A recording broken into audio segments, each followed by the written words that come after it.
de devenir une légende, il était l'ennemi le plus redouté de l'islam. Khalid ibn al-Walid, un guerrier né parmi les élites de Quraysh, élevé pour commander des armées, formé dès l'enfance à mener des hommes au combat. À Uhud, c'est sa stratégie brillante qui transforma la quasi-victoire des musulmans en chaos. Il devint célèbre pour une seule chose, briser l'imbrisable. Mais derrière l'armure, il y avait un esprit qui observait, qui doutait, et le destin le tirait déjà vers un chemin qu'il ne pouvait imaginer.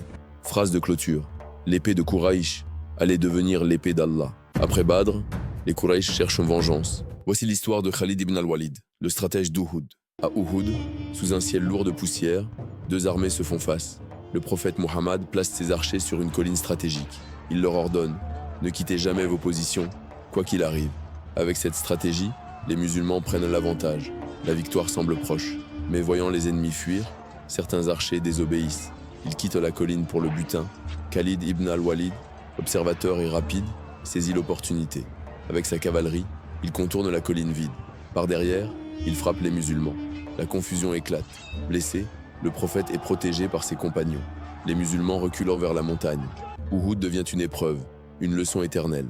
La stratégie était brillante, l'erreur fut humaine. Et Khalid, ce jour-là, prouve la force d'une opportunité bien saisie. L'homme qui avait failli détruire l'islam se tenait maintenant devant la porte du prophète, tremblant. Voici l'histoire de l'islam de Khalid ibn al-Walid. Après Hudaybiyah, Khalid comprit, l'islam ne disparaîtrait pas. Il regardait les musulmans devenir plus forts, tandis que Quraysh s'affaiblissait. Le doute le rongeait. Jusqu'à une nuit, seul sous les étoiles, il murmura « Jusqu'à quand? Jusqu'à quand vas-tu combattre la vérité ?» Il prépara son épée. Il partit vers Médine. Et là, à la mosquée, il se tint devant le prophète Muhammad. Le prophète sourit. Et Khalid ressentit quelque chose qu'il n'avait jamais connu. La paix.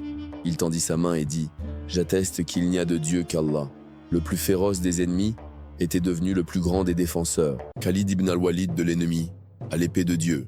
L'histoire de Khalid ibn al-Walid après l'islam. À Mouta, 3 commandants tombèrent l'un après l'autre et tous les regards se tournèrent vers Khalid.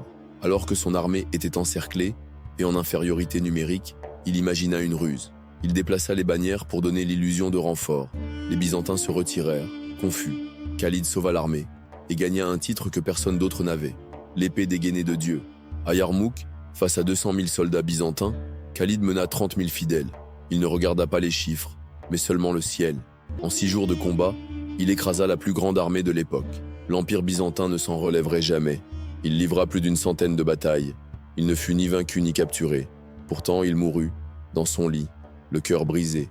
Il murmura « J'ai cherché le martyr sur tous les champs de bataille, mais Dieu a voulu que je vive. » Khalid ibn al-Walid n'était pas un homme ordinaire. C'était une épée vivante, forgée par la foi, portée par le destin. Quand Dieu dégaine une épée, aucun empire ne peut l'arrêter. N'oubliez pas de prier beaucoup pour notre bien-aimé Muhammad. Que Dieu le bénisse et lui accorde la paix.